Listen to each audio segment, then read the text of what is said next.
I feel like I'm like in a herd of buffalo, and they're all stampeding toward a 1,000-foot drop-off, and they're just running over the edge. And I'm in that herd. And I'm like, I ain't going there, you know. I'm not going to go down that way.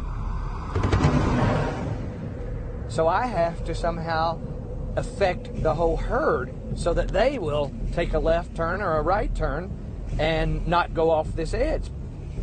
And so if humanity takes the planet down the tubes, I'm dead.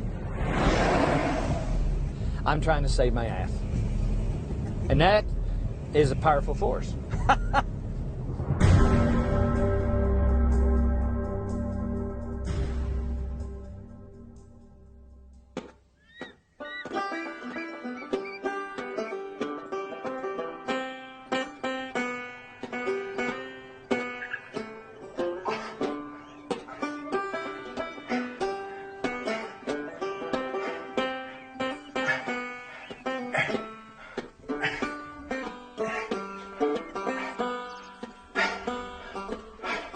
Wonderful, inventive, unique person who looks at life in a different way from most people. Yes, always full of ideas. In fact, when Mike becomes quiet, you know that there's an idea hatching. Ahead of his time, unusual, likes to do things his own way, stubborn.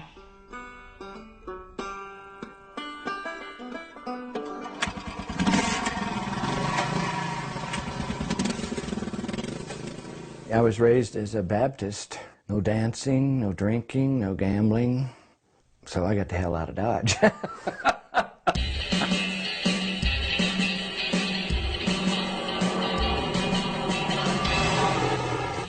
I went to architectural school in the University of Cincinnati, took all the architectural courses, got my degree, and I began right then to think that architecture as it stood then was worthless. Had nothing to do with the planet. It had barely had anything to do with people and what they needed.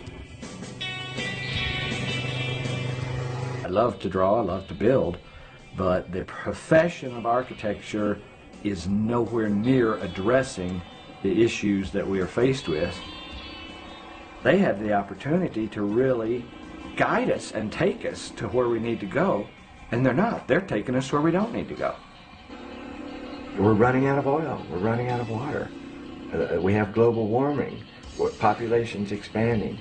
For many reasons, we don't have time.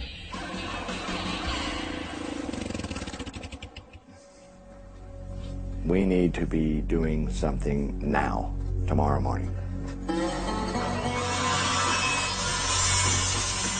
To get your black water under control? Yeah. All right.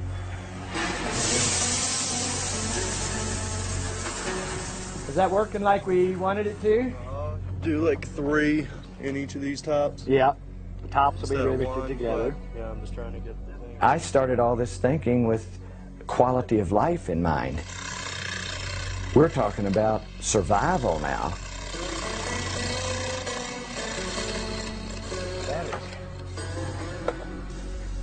It's all good. So it's 24 and a half with no sun and power being used.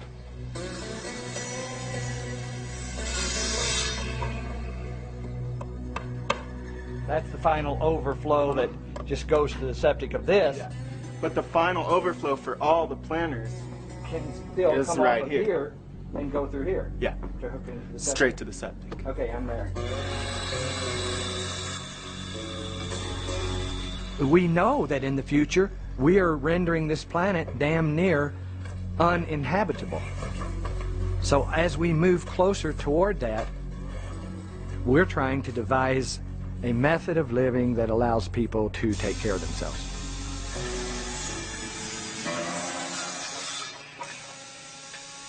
The Phoenix.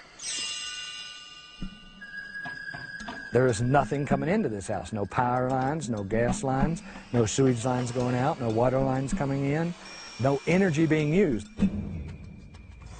So we're sitting on 6,000 gallons of water, food growing, sewage internalized, 70-degree space year-round. What these kind of houses are doing is taking every aspect of your life and putting it into your own hands. A family of 4 could totally survive here without even going to the store. So that whole area is going to be food production, Yeah. with birds and insects flying around. Then out here is going to be goats and chickens and ducks. So this will be literally an Amazon jungle with 20-foot tall trees and little platforms up there where you can hang out with trees, birds, parrots, canaries, you know, bugs, bees, butterflies. It's a direction for humanity, really. I've been doing it for 30 years, and I think I'm starting to scratch the surface of what is available in this gold mine that we're starting to penetrate.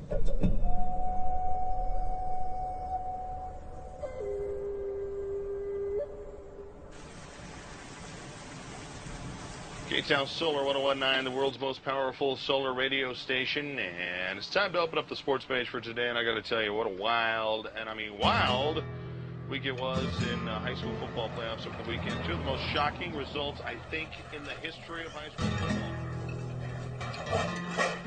Mike's biggest obsession is work. Definitely work. And I wake up in the middle of the night to get a drink of water or something. There's Mike laying there, staring into space.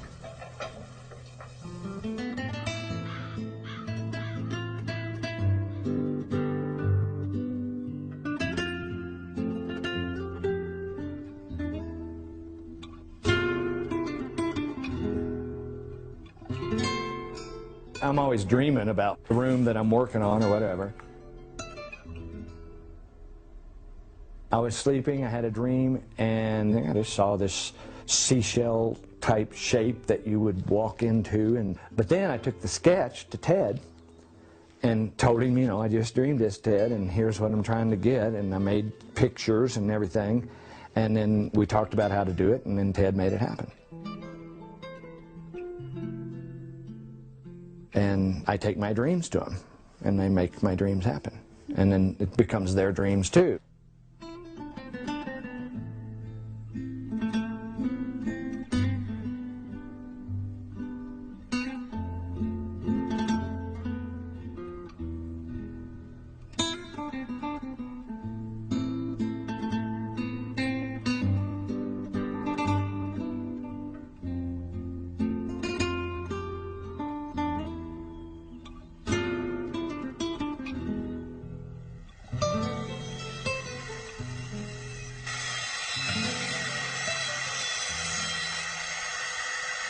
And the bottles, they're jewels, you know.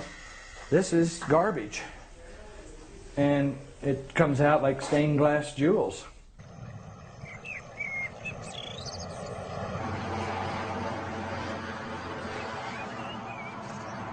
My dad saved everything. Mayonnaise jars, milk cartons, keys. He saved everything in the basement. And you go down there, and every mayonnaise jar that we had ever used was down there. He didn't know what to do with them. He didn't really have uses for them. He just said, that's too good to throw away.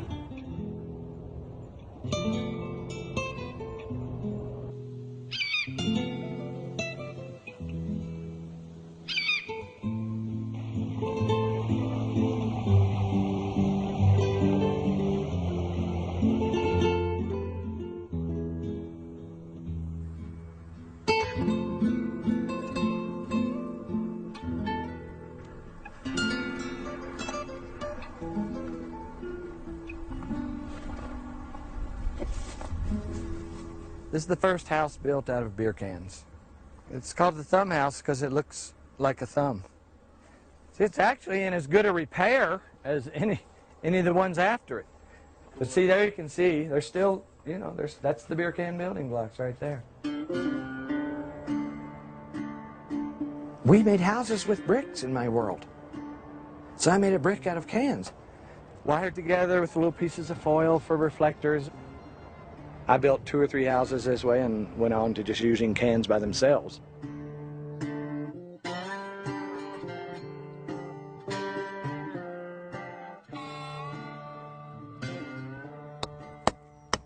It's a solid wall, 35 years later.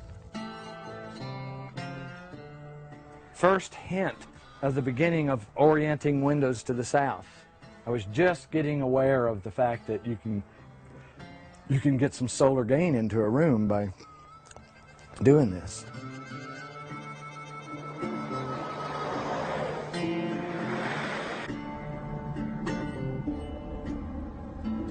From doing what I've been doing as long as I have and seeing that cities are real close to dying or falling apart because of all the infrastructure failing, and they're just dangerous areas of chaos that can't support themselves any longer.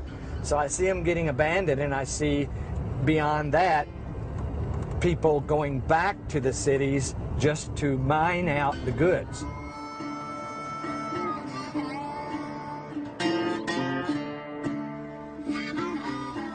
What else do we have on this planet that we throw away and we have it in abundance? Tires. Tires were resilient and thermal and super strong and didn't take cement, and you know, you can build a whole tire wall with dirt and a shovel and tires. He's totally obsessed. He's very one-pointed, very single-minded, and yeah, he has very strong focus for certain things. And we beat the earth into the tires with sledgehammers, and it was really tight. It was like a compacted 90% brick. In the early 70s, they're talking about solar and trying to store thermal mass in houses, and I'm getting a bit of a consciousness of thermal mass. Beating dirt into tires was mass. Mass holds temperature. And I'm like, oh my God, this thermal mass thing is intense. I mean, it's like, man, it's powerful.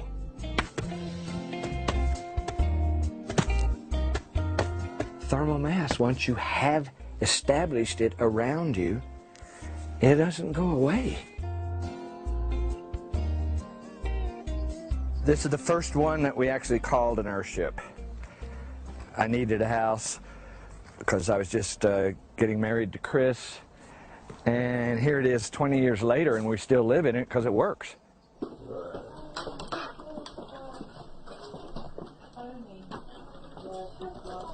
Very simple, easy to build. That's all beer cans plastered over. There's no doors, there's no wall.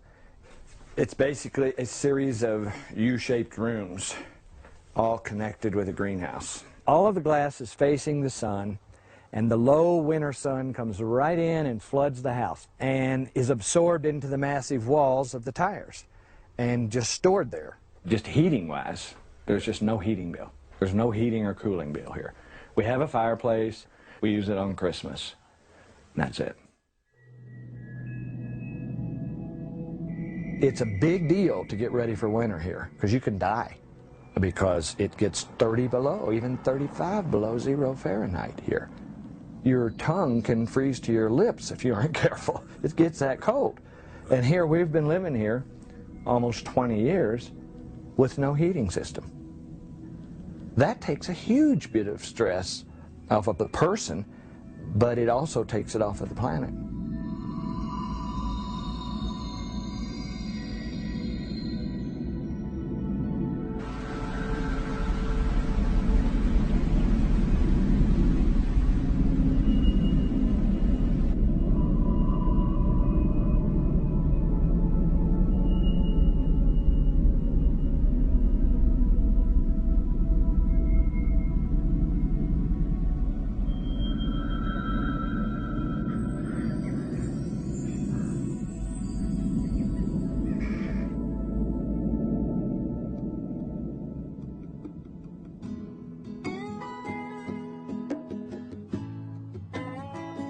This is a compound that we started working on 30 years ago. This is like a little testing site, really.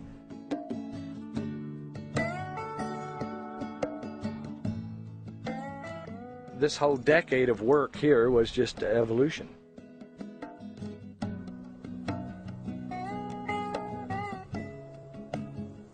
You couldn't worry about what it looked like, you just wanted it to work. Then we built a giant windmill here that's been taken off of the building now, and it worked so well that we had to build a building around it because it was about to take off. It made a huge amount of power. So all of these buildings just represent trial and error experiments and a learning situation.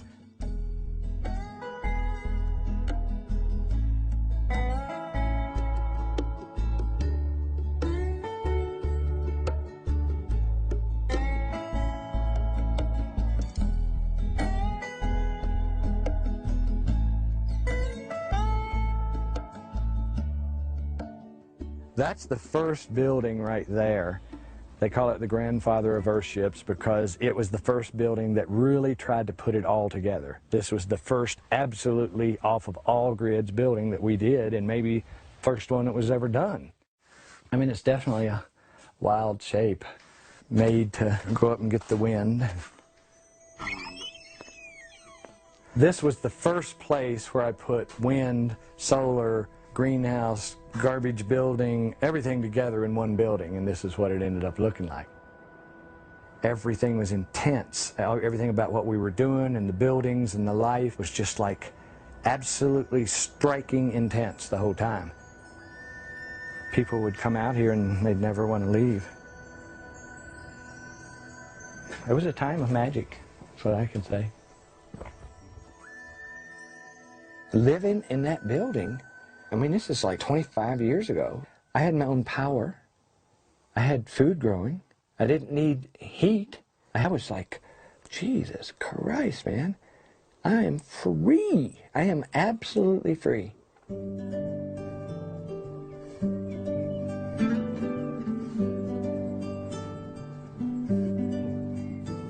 The state of mind that that put you in. You can get up in the morning and you own your life. Well, I can do whatever I want because I don't have to do anything to stay alive. We have the potential to enhance the planet. Trees enhance the planet, though people could go way further.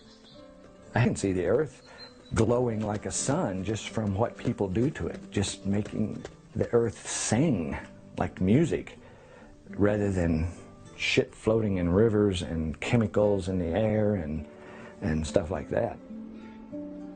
I've always thought that if you're doing something right for people, they'll find you.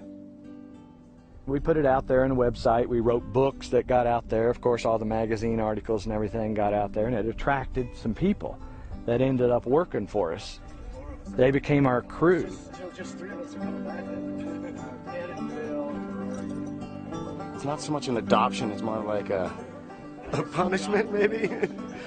Or a parasitic relationship, one of the two. Well, whatever it is, we can't get rid of it, so we're trying to all live with it. I found Phil in a bus station crying. I took him in under my wing, and here he is. Look at this drawing. I mean, I couldn't build a damn thing from that.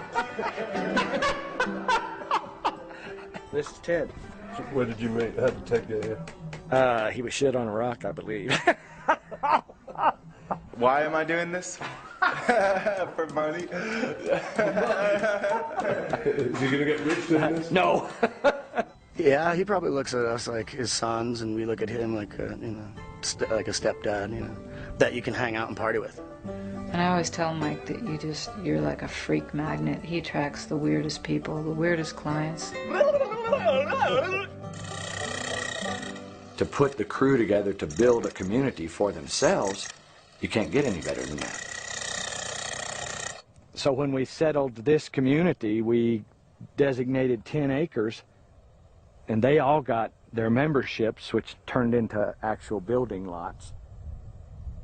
But we all paid the same amount, and we all drew a number out of a hat, and then we got the lot that we got.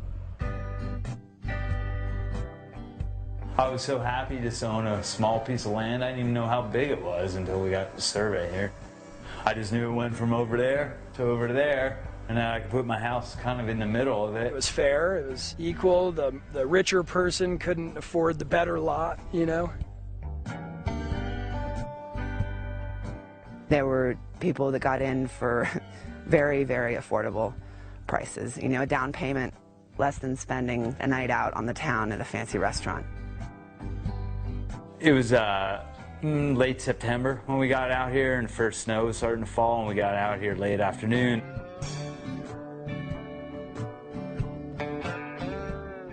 Yeah, I was trained as an architect and then graduated and chose to live in a dirt hole and build a house around myself.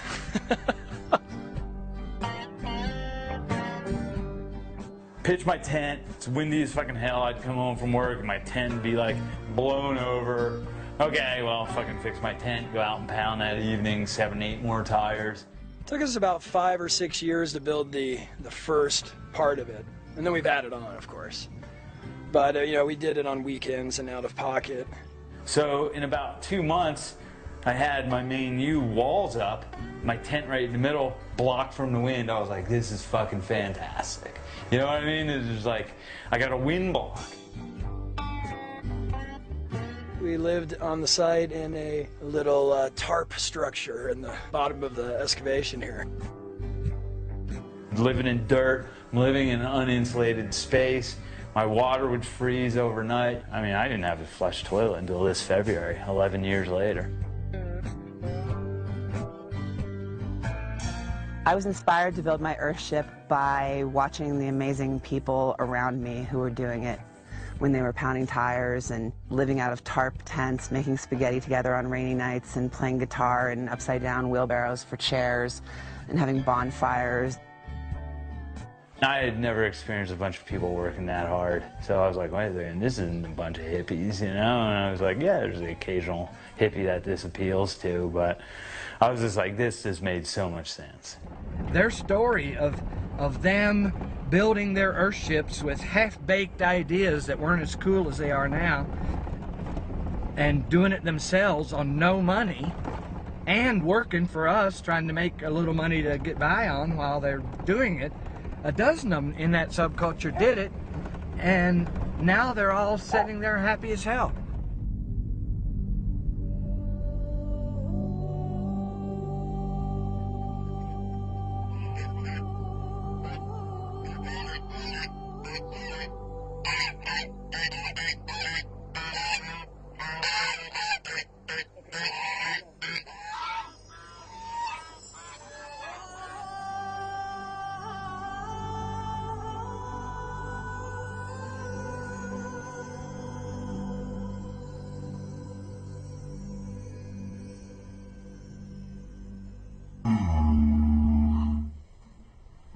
I was gonna say because we have spiders in our house.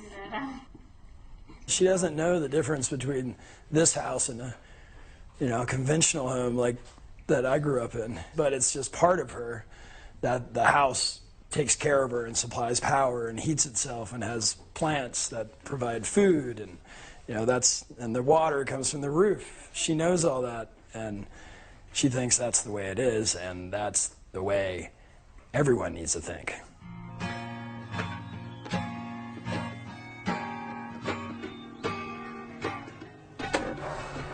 This used to be my office.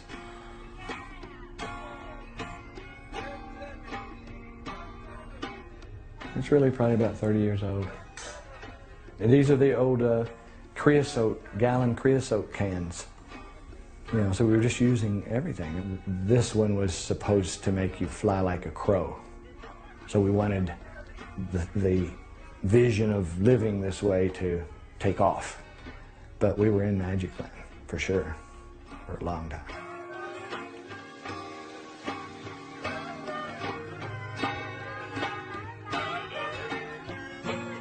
Somebody's got to be outfield. Player negotiations. You know, the crew always becomes like a family, and we would work together for 4, 5, 6 years, and then another group, you know, they'd fade out and others would come in. Here in the last decade, though, these people ain't going away. You know, the people that are with me now, they've been here 10 years. They say this is their life, and this is my life, and so they're beyond family. We're here for the duration.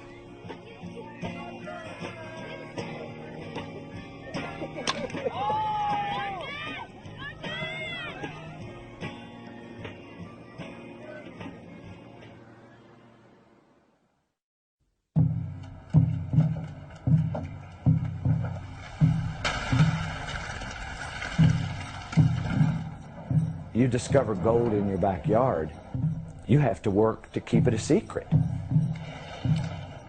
All of a sudden we're getting requests from all over the country and world to do earthship communities, and so on. So then I got the idea myself, well, I'll do a community myself. It's an off-grid sustainable community. Translate this into cities? Holy shit. I bought the land up at Reach to do the Reach community because I wanted to really challenge the concept on the slope of a mountain where no power water could be gotten or whatever. We learned the systems at Reach, power, water, and sewage. And it was, in fact, the first New Mexico sustainable testing site. Reach was successful. Now I want to go further. So I go on the other side of town and I get 650 acres this time. You spend thousands of dollars in the process of getting land to have a house on. That's ridiculous. Why don't I just buy a chunk of land, not make any profit on the land, just have everybody own it in common, and all their money goes straight to their house. We don't need infrastructure. Each one of our buildings has everything it needs, power, water, sewage right in it. We took thousands and thousands of dollars of expenses out of the equation, and it worked. Now we have a bunch of people out here, no mortgage payment, no utility bill, and they're happy, and we are ongoing. I'm not saying that I really consciously wanted to use people as guinea pigs. But I was using a life situation as a guinea pig in a sense, because it could not work out for you. People piss and moan if there's the slightest little problem, and you learn from that. If they're all complaining about it being too hot or too cold or not enough electricity or not enough water, we're going to learn and we're going to fix it.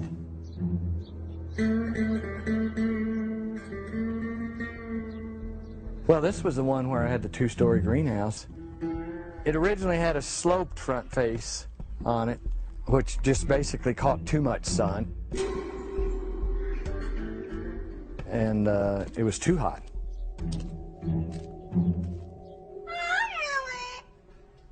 No, we had ventilation and everything, but the sun, just the direct winter sun coming in at a slope 2 stories high, was just too much.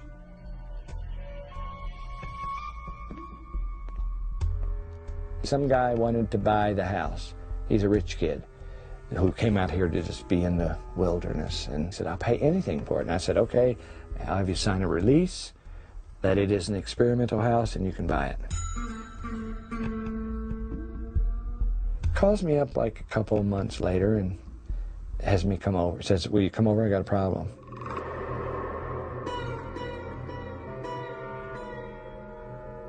And he took me in his kitchen, and he is a writer. And he had an heirloom typewriter out on the kitchen table working. And the typewriter was melting. The plastic was running.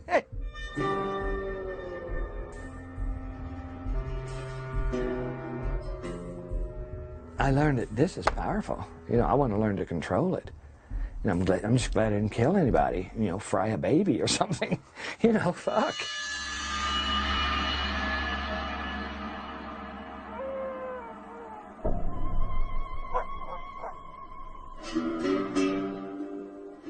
It takes clients to develop ideas in building.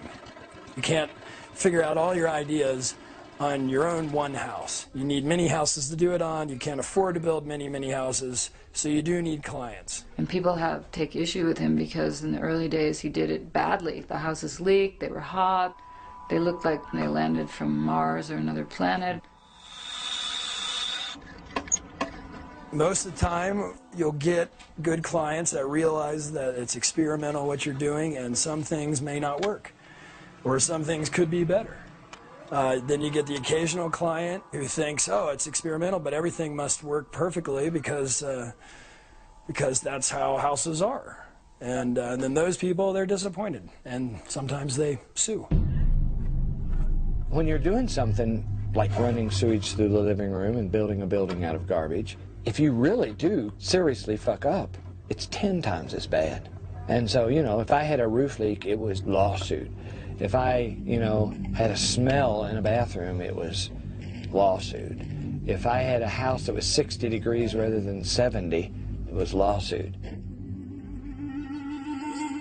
The powers that be in the architecture world and in the planning world, you know, they just can't see any other way than the way they've got established. And that's how the board of architects basically crammed down his throat that no, there's only one way to do an architectural contract, and this is it. And if you can't do that, then you can't be an architect. The architects board asked me to bring charges against Mike Reynolds. So everything that he was doing fell outside the scope of what New Mexico would consider legal construction. She said, basically, they're going to nitpick you to death for the rest of your life because of what you're doing. Standardized design and construction is so important because it means safety. I was breaking rules and laws right and left. There's no question about it. It's not just the design, but it was actually the building of these Earthships that was a problem. Which, granted, he wasn't playing by the fucking rules. Rules are made to be broken. I was twisting the law to try to get sustainable housing out there, folks. The worst outcome that could have ever been for Mike was he'd lose his license, and he did.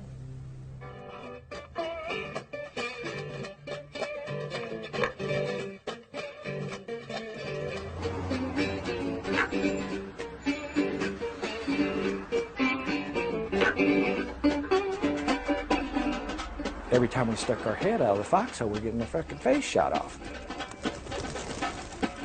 And the county writes me a letter saying that it has come to our attention that you have developed 3 communities which may be in violation of one or more of the aforementioned regulations.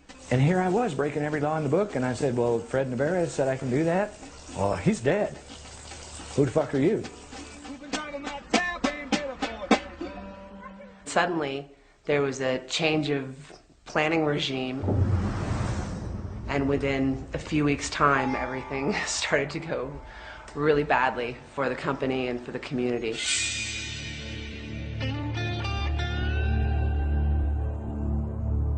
They had a big notebook like this thick, even thicker than this, Reynolds subdivision violations. Subdivision law stated that to convey property you have to have power, water, sewage. You have to have everybody owning their specific piece of land. You have to prove that you can provide all these utilities to it. You have to put in roads. You have to do all of these super expensive things to qualify as a subdivision. When I was hired to be planning director in 1995, that was one of the first charges they gave me, was to make sure that everybody lived by the same rules. They didn't put any roadways in. There's no service, no water. They didn't put anything in. And the state legislature at that time just said, okay, enough is enough. We filed 5 subdivision actions at the same time. He came out with his code enforcers with guns on. I mean, they shut us down.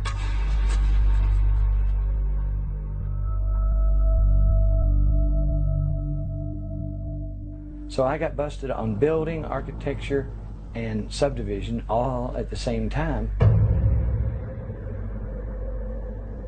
I busted my ass for like 10 years to be an architect, and it was taken away from me.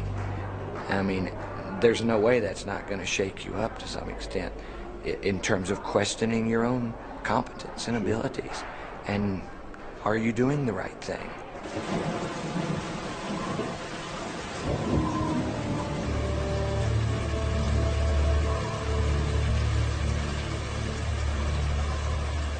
We fired the crews and we're down to 2 or 3 people. And job sites were shut down, and people that were waiting to build, their permits were denied even though the county had already cashed their checks. Spirits fell low and people moved out and there wasn't a lot of work, and you felt like the county was disapproving of what you were doing even though you were trying to do something good for yourself. Even logic failed at that point to some extent because there were so many things against me. I'm looking at like I've lost my method of livelihood, I've lost my respect, I've lost my credentials. Basically, I had lost everything. What do I do? When people ask you what your heroes are or who the people that influenced you or impressed you, one of the first ones I ever say is Noah, of course. He built a boat, a wooden boat, giant wooden boat out in the middle of the desert, and there was no sea around, and he was building a boat, and they were calling him a fool. But he saw something coming.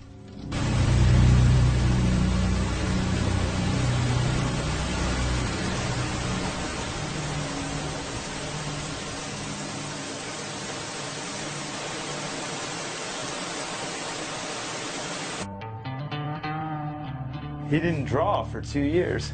You know, he didn't draw a house design, or he wasn't able to think about any details or how to, you know, improve upon the buildings. So, yeah, he was just occupied by law.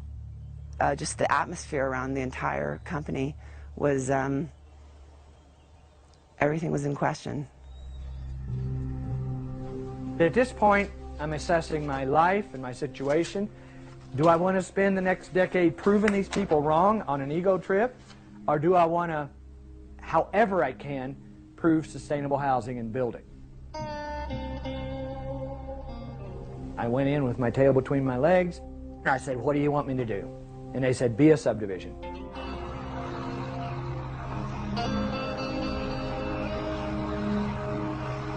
to make the Greater World a legal subdivision, Mike had to develop it in phases and then have the county come in and inspect every phase. This is the application for phase 3 and 4 to be a subdivision. We have to provide 14 copies of this. Archaeologists had to walk the land and look for arrowheads. That cost $20,000. And all they did was walk around and pick up arrowheads. Engineers had to engineer the terrain and make diagrams and drawings that nobody ever uses. That was $14,000. Just endless horse shit.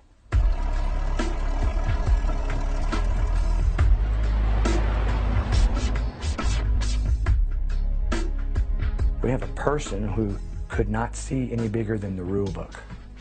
And I think that's the issue that we have before us right now on this planet. We got lots of people that can't see any bigger than the rule book, and beyond the rule book is global warming.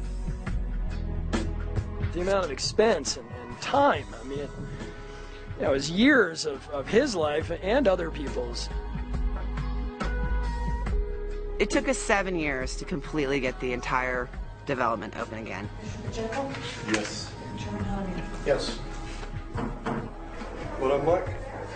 Hubba, hubba, hubba.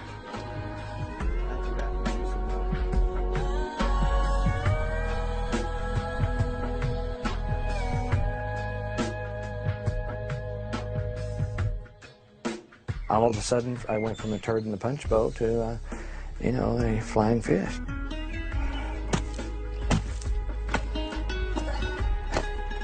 They now see him as a shining example of how to create a subdivision in Taos County. Jumped through all the hoops and became a legal subdivision, selling acres of land and lots and building a repetitive little generic house.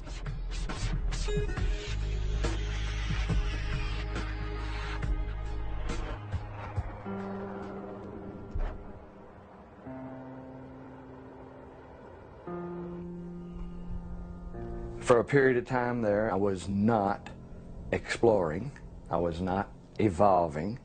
I was taking what I had learned to that date and keying it in to convention as clearly and legally and straightforward as I could to try and not make any waves, just do something that they could relate to for a few years and get stable with the powers that be.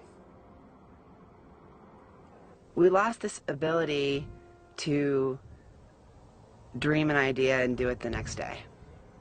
He lost the right to experiment and create new buildings and innovations on the buildings. You've got to be able to make mistakes. Otherwise, you never evolve housing type. And so that's what the rest of the country is still stuck in the same housing that they were in World War II or World War I. It's the same exact housing. Everybody's so stressed about getting sued that they can't make a single mistake, so there's no evolution of design. I had lost the freedom to fail.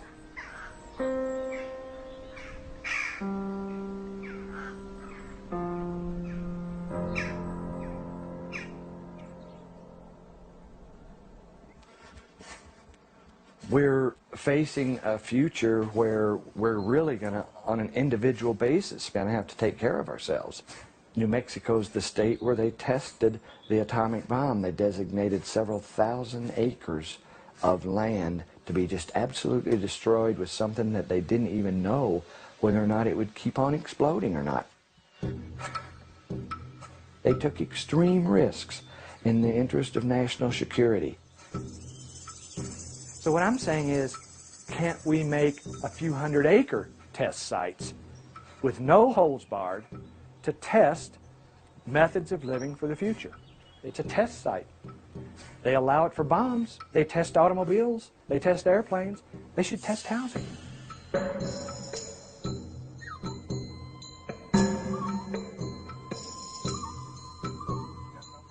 At this point, then, I began to realize that we needed a change in law and legislation to open the door for these kind of things to emerge. This time I wasn't going to fight the county. This time I was going to fight the state.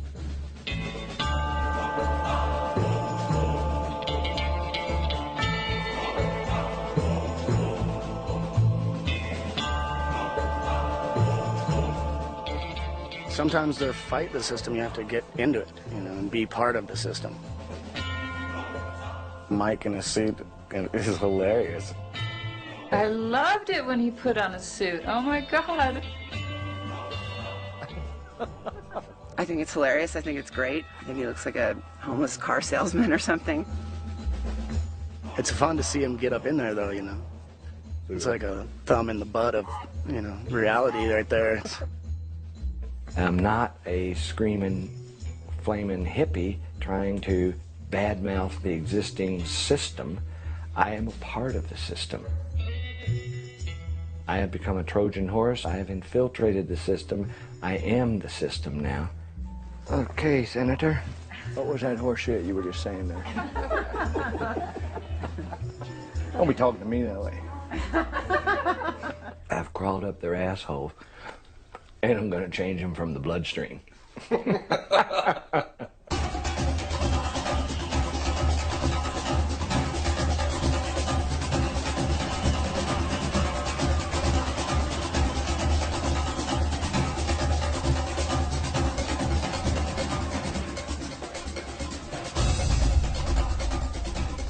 I was walking into an arena that I had no experience and no skills for.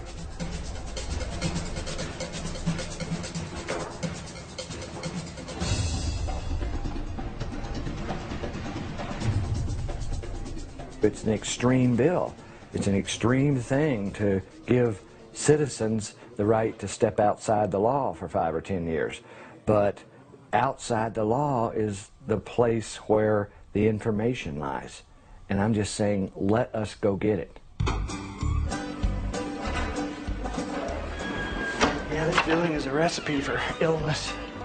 Have you got a list of senators you need to talk to this morning? Yes. I'm just going down the list. No, let's Except see. I'm not gonna Make sure you get to him. Martinez and Grubasek. And see if you can talk to Lorraine. Totally lobby the shit out of the whole Judiciary Committee. Get them, try to talk to them, get them the flyers. You really have to demonstrate to everybody that you're working within the system, that you're not coming from outside the system. Basically, it's going to be called the Sustainable Development Testing Site Act. Okay. I had to tweak every aspect of my being just to be there. You know, play a game. It's like some kind of a board game, and the building is round, and you just run around in circles in this building, talking to one person, talking to another person, trying to get into this meeting, trying to get into that meeting. That's a sewage system in a living room. Not asking for money, just permission to test. I understand. It's a regulatory issue. Yeah. Every kind of a demon or troll or ambush you could possibly imagine was there waiting to devour you and your bill. All it takes is one guy coming in here that you didn't talk to, who has a connection on this committee, that boogers your bill. One wrong word from the right person, and you never know how your bill died. We take this technology all over the world, and in every country, the same problem exists. How do we permit this? This is too unusual. We're asking for what we call test sites. If a person gets an idea, the next morning they can be out there building that idea. It's like a gladiator or something. You have to go out there and fight off all of the people that are trying to ravage your bill for whatever political reason. Defending the legalities of the bill against a bank of lawyers who can double talk me up one side and down the other. How independent is the word independent? It's independent of conventional grids and disposable systems.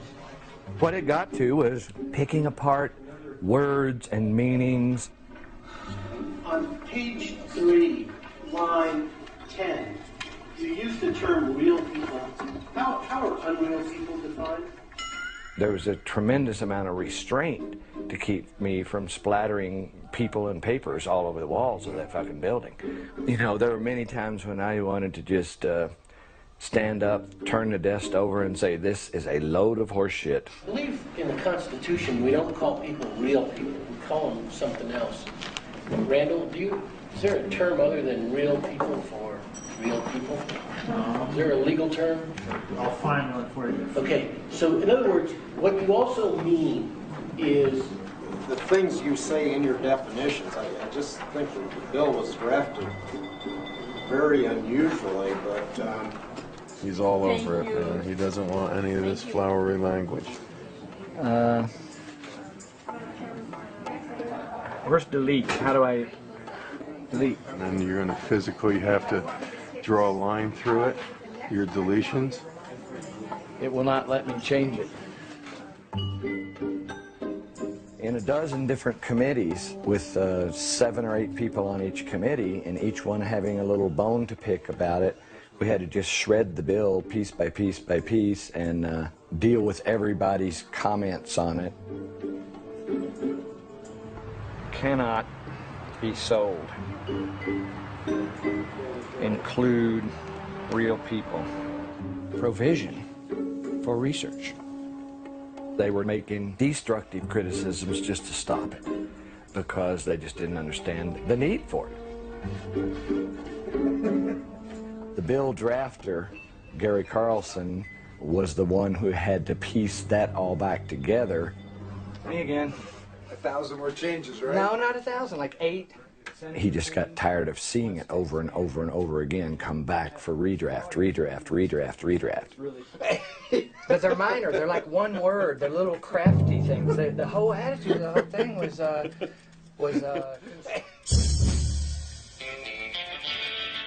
We haven't even begun to think of the ideas, but nobody's going to unless they have a forum in which to do it. What other ideas are out there that you're thinking that would be viable that haven't been tried or tested? They were just trying to get their brains around this bill, so I had to like pull answers out of my ass, really. Building a building out of water. Building a building out of contained water. There are other ideas out there. I don't know what the fuck they are, but they're out there, and we want this bill to allow us to find them. Everybody's got an agenda. And so when you talk about going through that many committees with that many people and all their different agendas and all the different politics involved, this process was laughable. America has the safest, cleanest housing in the world. My concerns relate to really life safety and health issues. I'm not sure how you can exempt them from some rules and regulations and then say at the same time they're not being violated. And I wouldn't want to send a piece of legislation that has contradictions and it's unclear, you know, I mean, again, it's just inconsistent language, and I find there's a lot of inconsistent language throughout this bill. I have a substitute motion to table, which is not debatable. Representative Cheney? Yes. Representative Ezell? Yes. Representative Foley? Yes, ma'am. Ridiculous amount of human energy mustered and wasted and pissed away to get a teeniest little thing done. 63, bill has been tabled. Tabled with 4 days left in the session is a death sentence for the bill. We were out of time.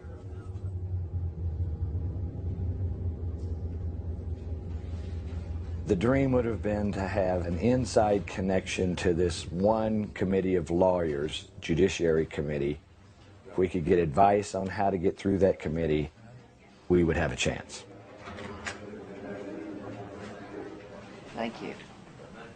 It would make it easier for people to choose to develop sustainable methods.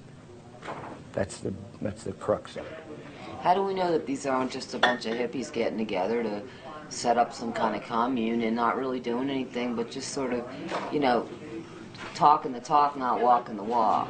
If this were to take off, then the utility companies are somewhat threatened by this because there are alternatives available to people, and they're no longer feeding into a system that obviously is pretty money hungry. So how do you answer that? Actually, the utility, Kit Carson Electric up in Taos, likes me because I can get power to people that they can't, that they just don't have time to deal with and run the lines and everything. So right now it's not a problem. It takes vision, it does. My mom, when I was a little girl, she gave me this card, this tiny little cat that turned into a big line, said, think big, you think big, and I appreciate that. Thanks for the and help. I'll see what I can do. That. She's the first one who really tried to understand the bill. If I can persuade her to write a good analysis of it, it's in. Isn't that true? Yes, I know. Okay. All right, so you're going to come back with me in an hour? So you know, now this language here, structures and systems that inherently produce utilities and life support systems for any, it's too woo-woo. We got to redraft it so that it sounds more credible, more legitimate, more in line with conventional thinking.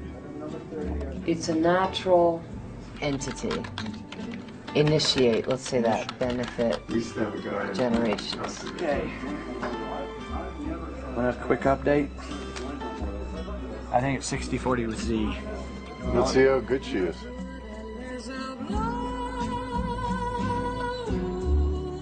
She knows where the power is.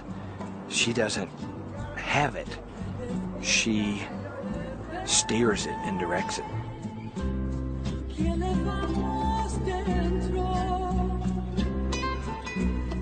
She went to every representative on that committee, no matter where they were, in session or whatever, and pitched the bill. You know, she worked these people. She worked each person on the committee and won them over one at a time.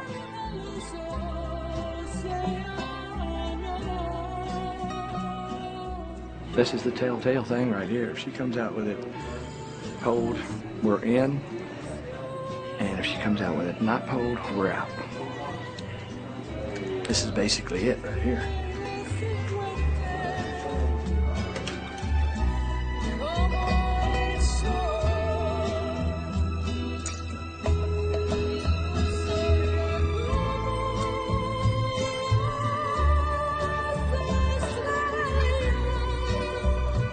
Now we got Mimi, we got Gail, we got Al Park, and Balderas was there too. They talked to Balderas. We got 4.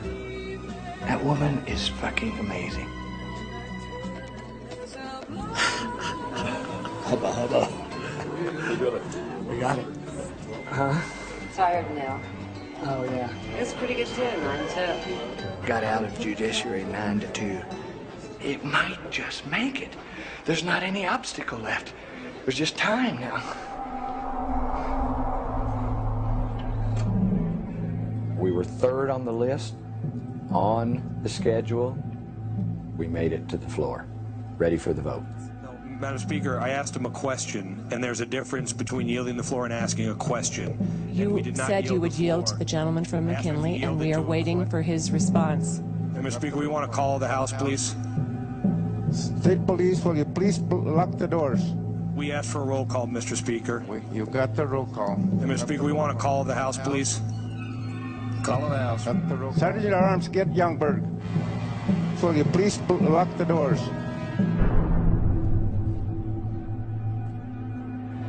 They filibustered all the time away on purpose. No, sir. Call the House takes precedence, Mr. Speaker. And they just eat up time, blabbing. It's kind of a leverage thing. They were wanting to get something from the Senate. It's games. It's games. The legal process is okay if you got forever to be farting around with slow change. The problem is, on the planet now, today, we need fast change. World famous solar radio, K-Taus 1019. K-Taus Solar Radio national and international news. From Indonesia to India, a tsunami tidal wave triggered by a massive earthquake swept across the Indian Ocean. Thousands are feared dead in the Indian Andaman Islands. The earthquake measured 8.9 on the Richter scale. Seismologists say the force of the explosion was about 23,000 times the power of the atomic bomb that hit Hiroshima.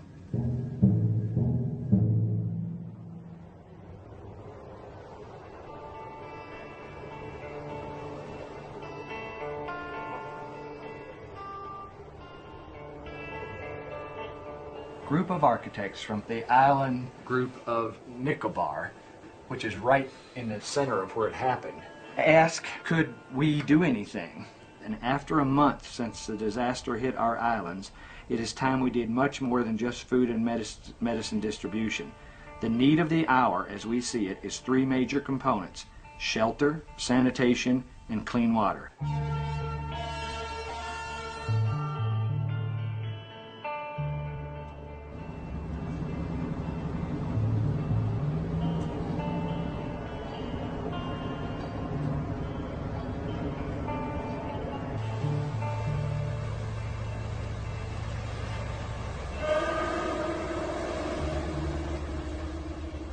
You see it as you approach from the boat, the tree line where the wave crashed through, and you just see everything crushed and washed away and devastation everywhere, and it was brutal.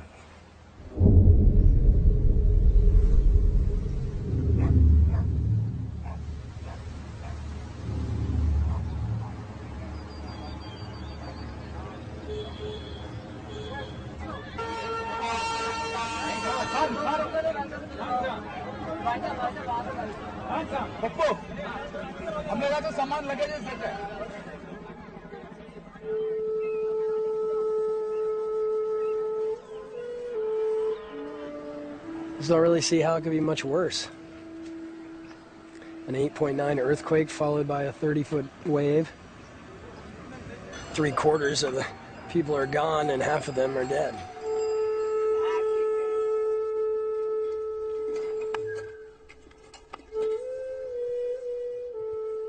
God played a game for half and 1 hour. All are destroyed. Not very long. Not very long. It's a game of 1 hour. It's finished, man. Nothing.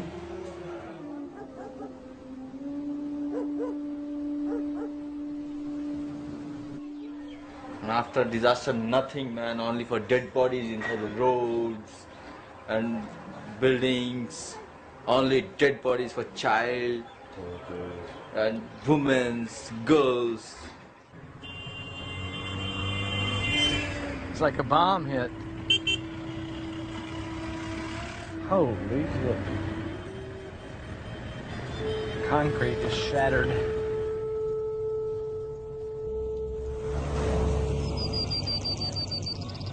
There was 35,000 people and there's 7,000 left. We were just floored with the power of what we saw from nature and how it can just in an instant wipe out humanity. You are humbled by that kind of a situation.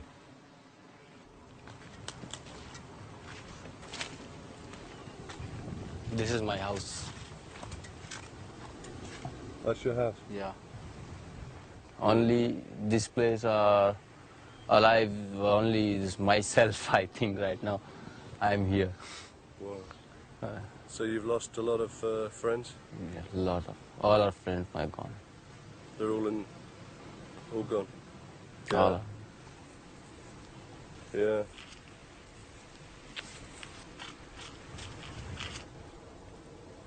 Here we'll sit together, this place for tea, and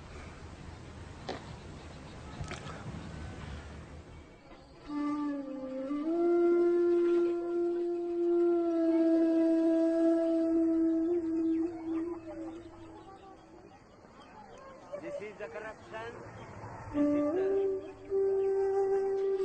heroism.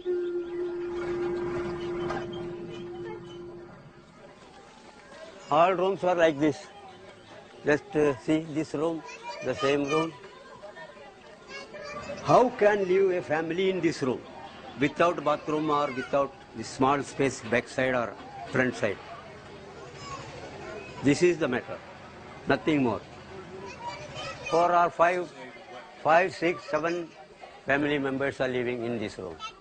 Yeah, I also got like this room, but I am sleeping in the road. How I sleep here? Much better than the public road. I don't know who designed or figured this out, but it's not with people in mind. It's not sensible. It's a joke. This is not a solution. This is a mess.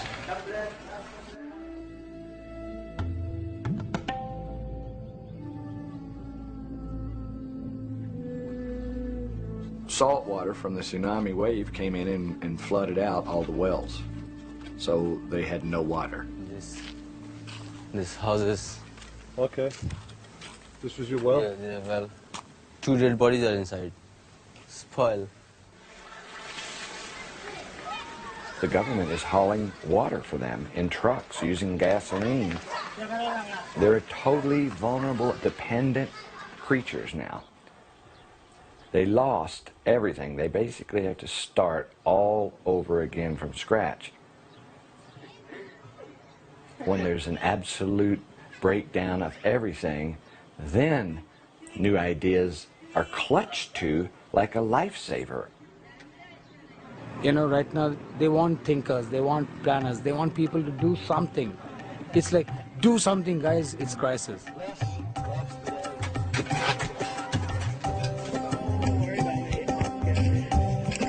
What we're trying to achieve is low-tech shelter, but very strong for earthquake, that uses local materials to make shelter that catches water.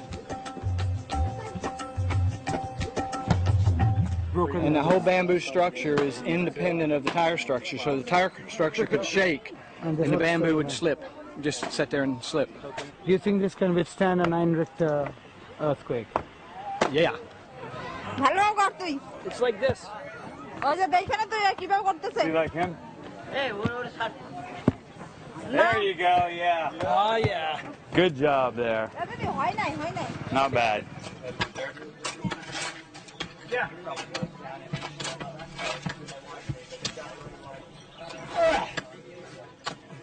We've seen a lot of people that have lost everything, and they're resilient. They wholeheartedly jumped on the fact that this may be a way to keep them cool and give them shelter and give them water and treat sewage. There was no barriers. You go to a situation that's been devastated, the barriers are gone.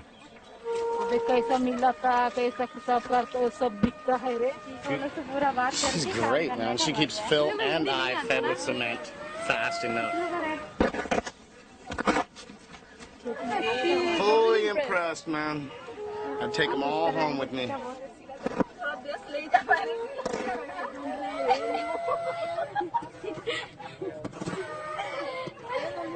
₹1 per bottle. Kids have come out to help us, locals have come out to help us, and they're catching on. They're excited about what we're doing.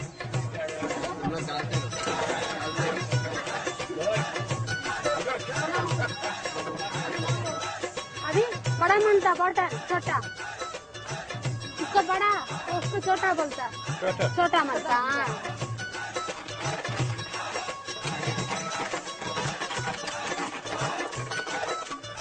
We got the locals making the bricks, and they're doing pretty good. दूसरे इसमें try करो बाबा जी ठीक है बाबा और मनता और मत मनता बाबा पेमेंट हम देगा आप ना छोटा वाला करते खत्म हो गया बोतल पूछो बाबा से और काटना हाँ काटना हम बोलते सिखाता है फिर इधर आओ इधर रखो इसमें इसको भी सिखाओ ऐसी मारा बोतल सजाने को बोलो सजाने को बोलो तुम बोलने से समझ हाँ बोतल का काम करेगा बोलता थोड़ा ये बैठेगा बोलता मसाला देगा बोलता mummy Mommy wants to lay bottles? Go ahead.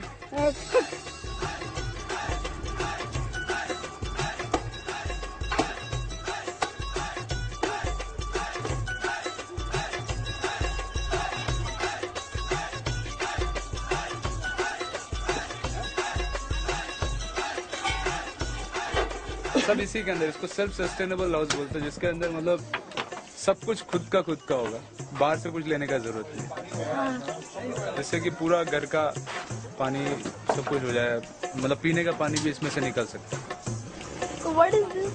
It's a vent to draw air through under the floor, and it'll run over the water, like because the water will be under there, and the water temperature will cool the air, so the air goes up through the house and keeps the house cool. इससे हम ये सब कोई बोलता है गिर जाएगा मिट्टी है नहीं रुकेगा बोलता है बरोबर रुकेगा ना देखो पीछे कितना ये उबड़ खबड़ है ना ऐसा तो मिट्टी पकड़ के रहेगा ना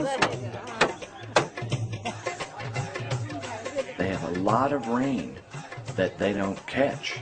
So they have, in the climate of that island, everything they need. The roof was designed to collect the water and take it to gutters. Trying to get a slope in the bottom of the gutter. They have over 100 inches of rainfall a year, so there's no reason why they would even need wells in the future.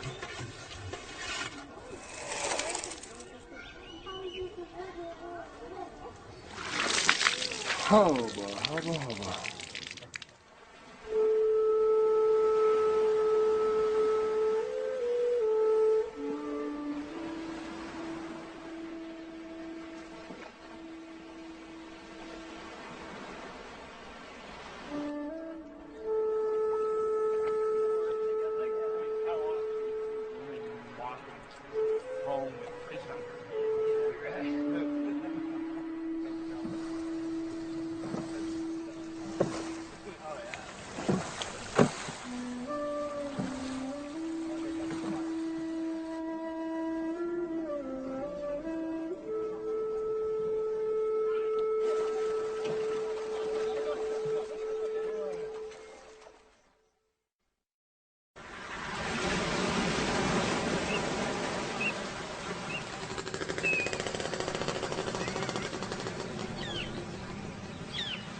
Monsoons in here.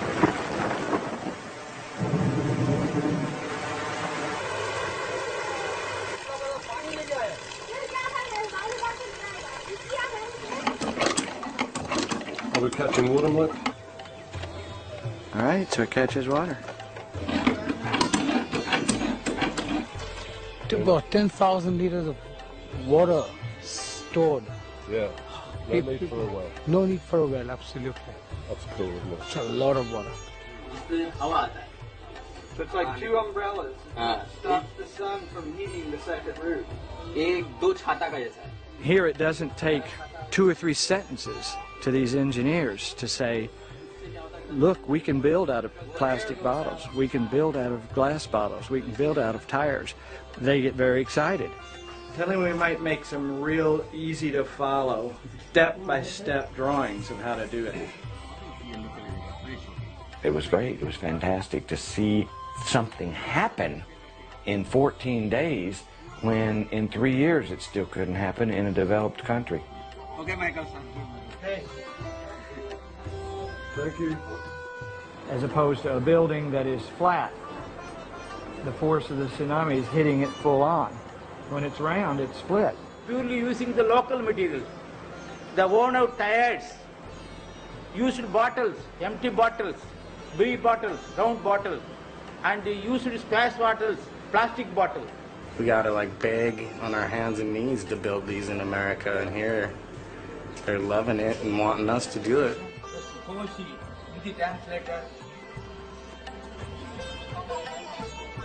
Yeah. Tremendous, man. Yeah. Magic. It is magic, just like magic. I want to make every island in this type of ship. In every island, 547 islands we have. Very beautiful. Very beautiful and fantastic. ये चले जाता हम लोग को छोड़ के हाँ और आओ Yes.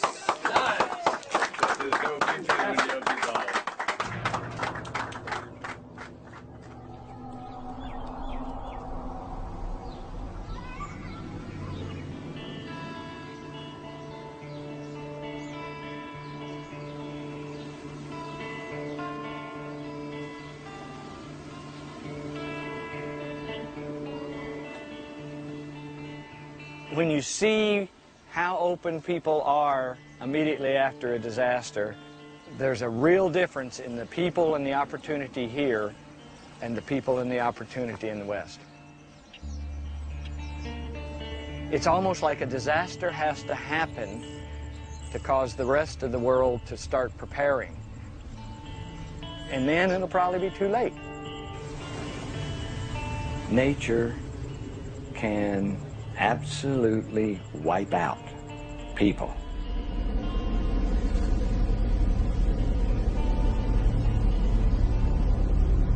K-Town Solar Radio national and international news. America in crisis. Hurricane Katrina has devastated the Gulf Coast. It's been described as the fiercest storm in American history. People are dying. They don't have homes. The city of New Orleans will never be the same. The vast majority of New Orleans, Louisiana is underwater. Tens of thousands of homes and businesses are beyond repair. We are dealing with one of the worst natural disasters in our nation's history. It's too doggone late.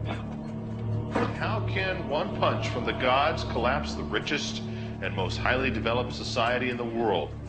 Tropical storms may be growing in overall intensity due to human-induced global warming.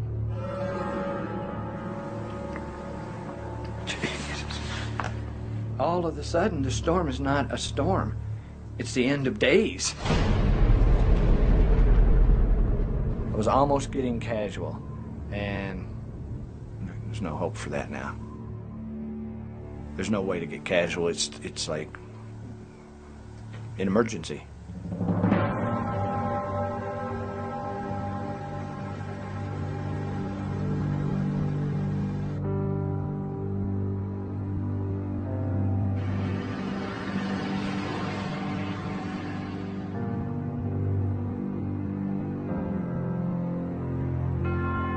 When things get confusing, we look to what is eternal and true to give us a sense of guidance. When things get chaotic, we look to what is lasting and unchanging to give us a sense of calm. The cynical Machiavelli said that wisdom consists in being able to distinguish among dangers and making a choice of the least harmful. Katrina wiped a major U.S. city away. After Katrina, hundreds of thousands of people are crying at the government because the government is not taking care of them.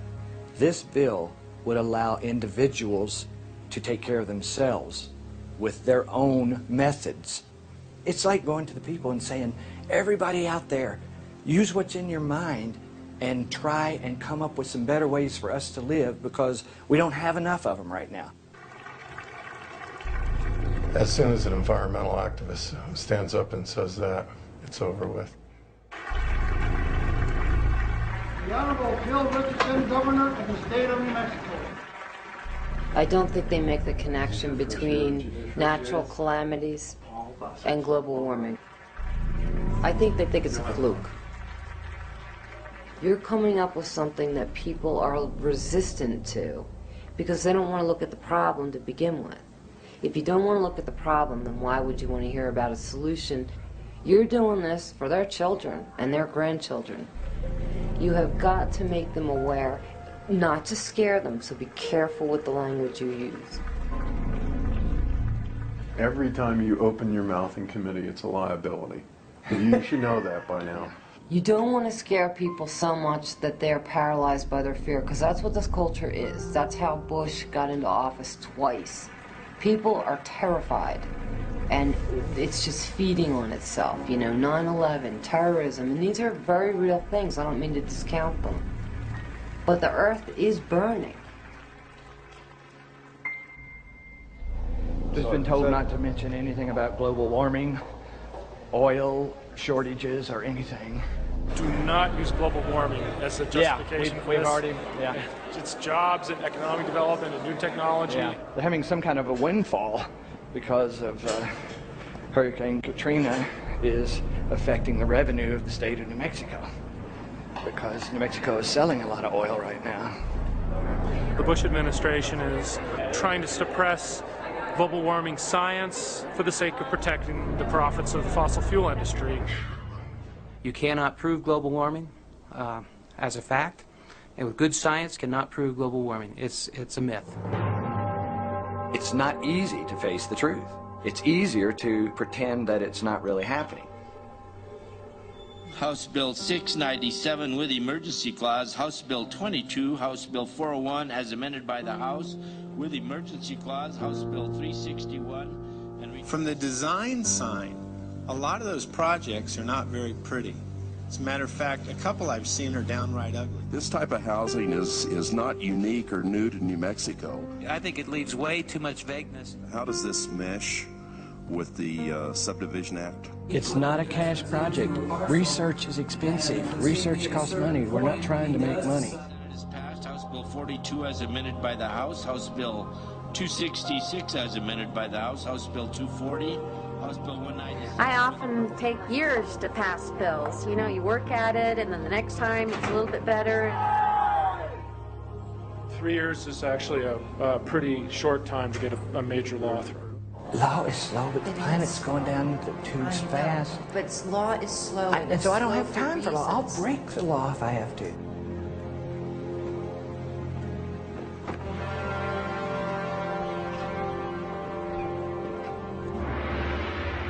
Politics does slowly grind things out. And that's fine if we had hundreds and hundreds of years on this planet. We have decades left on this planet of life as we know it. And American politics is a fucking dinosaur that is not going to make it. It's just going to come to a grinding halt.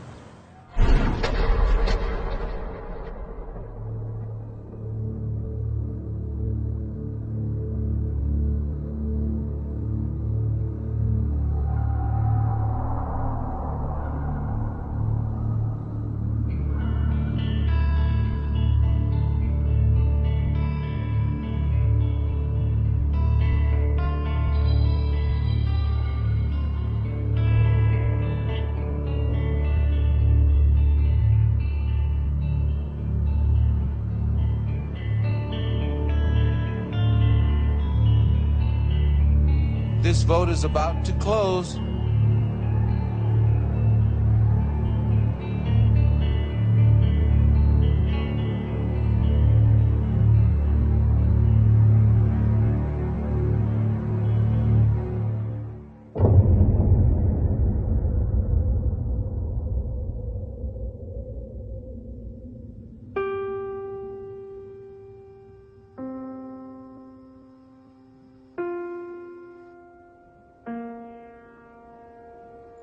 The American dream, in my opinion, is in the toilet. It's history. It's gone. The American dream is now, how do we survive the future? It's not having an 8-bedroom home with 11 bathrooms.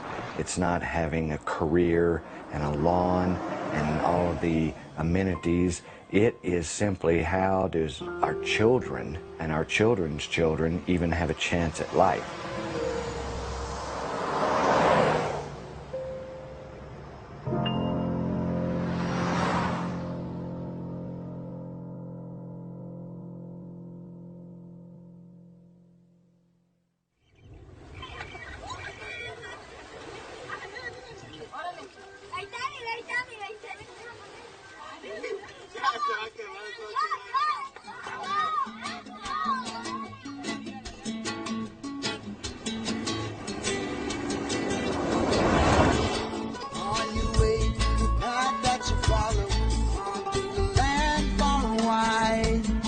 Searching for sweet inspiration, feeling right. And you got the tools you've been given to build this fire tonight. You got to work.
you've been given.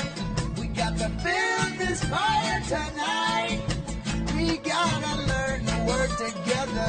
Do it right. Do it right, yeah.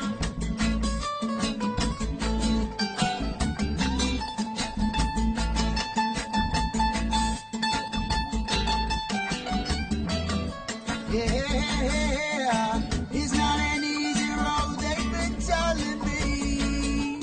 But I know that it's the only road that I know. And all along the way, they'll be my friends and family. We got to help one another, my sister, my brother, right on. Yeah, gonna help one another, my sister, my brother, right on. Yeah, we gotta help one another, my sister, my brother, right on.